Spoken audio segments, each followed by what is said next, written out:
Hey, Aleksa here, the Climate Dietitian. Today what we're going to talk about is body composition manipulation, okay? Specifically around muscle. When it comes to fat loss, that's just one part of it, okay? Body composition as a whole is so important, and this is something that people tend to forget. You got to not only retain muscle mass, you could also potentially need to build muscle mass to be able to perform at your best and also to look the way you want to look. So let's get into it. Let's talk about what you need to know when it comes to nutrition and the basics around that to help you not only build lean muscle, but actually maybe even retain a muscle that you've already attained. Let's get into it.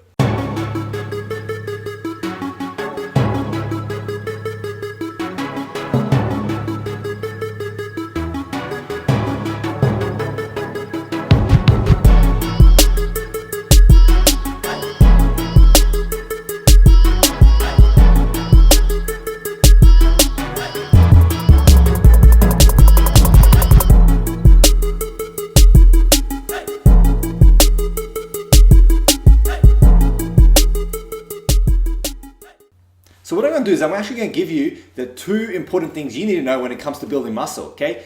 Let's keep it simple today. Let's not go into the in-depth about how to build muscle or intricacy of that. We'll do that in a later video. Today what I want to talk about is the two basic things you need to have in place to be able to even gain muscle in the first place. Because too many people don't focus on the basics and try to make it as complicated as possible when really it just needs to be simple. The number one thing, the number one key or overarching factor when it comes to building muscle is you need to be in a caloric surplus. Doesn't matter how much protein you eat in the world.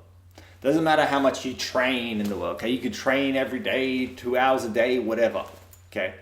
If you're not in a caloric surplus, you will not be able to gain weight, and in this case, muscle mass. That's number one, okay? Surplus dictates. So what I see too many times is people, they focus on their nutrition at first, they start eating so much protein and they start training, and then they're wondering why their muscles not being able to be built as effectively as they were hoping. The reason being is when you actually audit and look at their diet, I found that they weren't eating enough calories. You need to be eating enough calories. Calories are king when it comes to weight gain and muscle gain.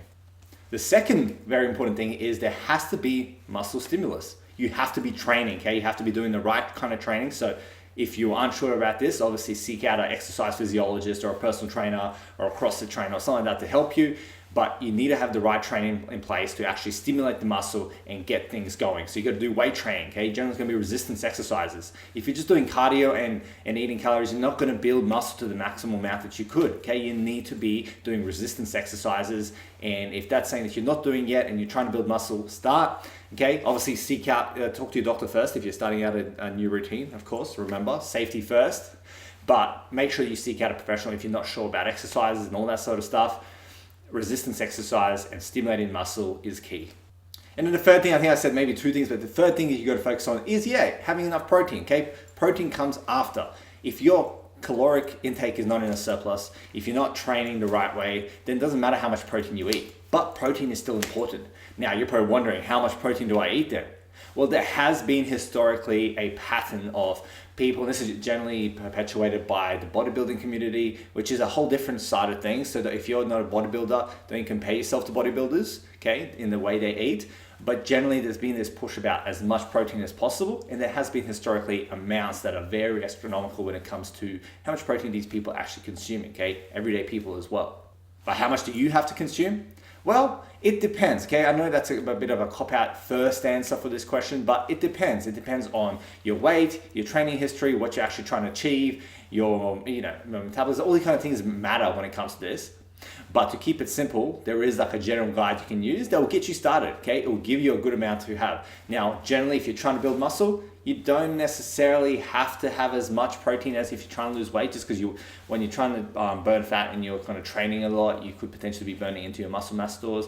But when you're trying to gain muscle, you could actually eat a bit less. But still, eating more has been shown in some recent research to be beneficial.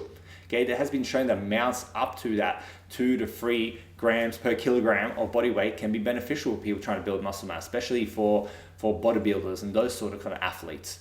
But if you're the general population, then I would recommend, that you start in like about 2.2 grams of protein a day, just to know that you are providing enough protein in your diet. And this has to be alongside a caloric surplus. Otherwise, it won't even matter and you won't even be able to gain the muscle in the first place. So that's the three kind of big overarching factors you got to consider when it comes to building muscle. Okay, now there is specific things you can go into about these, protein timing and protein types and all that kind of stuff. And that's something that I'm going to go to in a later video. But remember, okay, if in doubt, keep it simple and stick to the basics. And the basics are, you have to be in a caloric surplus. Okay, and I'll talk about how to find out when you're in a caloric surplus in a sec. Okay. Number two, you got to have some stimulus on the muscle, okay, resistance exercise. And three, you got to have adequate protein. Yes, protein does matter. It's just not as important as making sure you have enough calories, and it's not going to matter how much protein you have if you're not doing the right training. Okay, so I did say I'll tell you how to find out if you're in a surplus. Okay, there's no trick or anything like that to it. There's just a simple way to do this. Get MyFitnessPal, track your food for about 2 to 4 weeks, see what your weight's doing at that point. If you're around a maintenance, okay, if your weight's kind of maintaining, okay, then you can kind of increase your calories from there and create a surplus. So now what we're going to do is I'm going to give you 2 different strategies you can use to actually achieve a caloric surplus to at least get you started on a muscle building kind of regimen. Because at the end of the day, unless I'm there assessing you, you're there in person with me and we're actually talking through this, I don't know what your circumstances are. So this is generic advice here just to get you started. So the first way is you look at what your maintenance calories are and you increase it by 10 to 20% of those calories, okay? You add 10 to 20% calories on top of your maintenance calories, and therefore you'll be in a general good starting position for muscle building.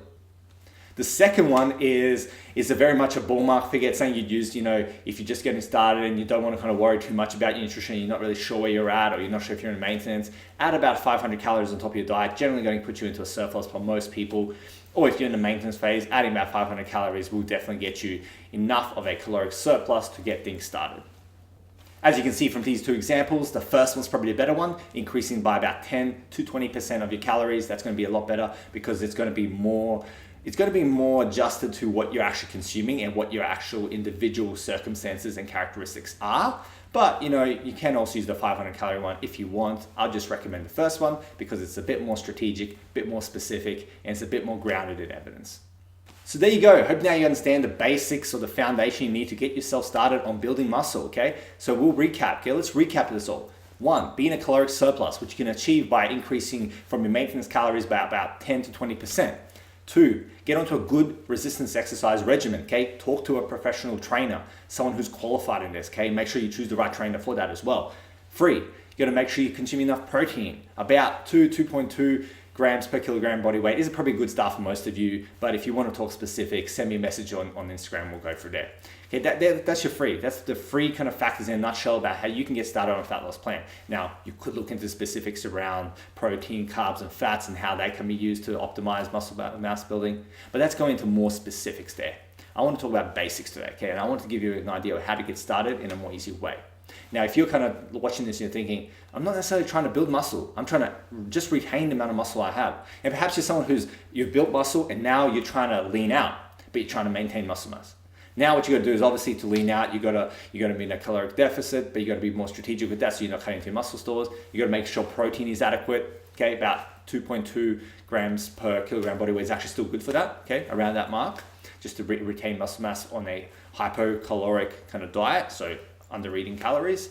And then also what you gotta do is maintain your exercise. Okay, you don't want to stop exercise. Okay, the kind of analogy, I know it's very simplistic, it's not necessarily evidence-based, but if you don't use it, you lose it. Okay, as long as you use your muscles, your body will know not to get rid of too much of it. But with any fat loss plan, you will of course lose a bit of muscle. But if you're someone trying to retain, just make sure you're doing some exercise to keep up with your muscles, make sure that you're consuming the right amount of calories, and make sure that your protein is still adequate. So as you can see, they're very much simple and very much similar. Okay, they're very much similar in that capacity.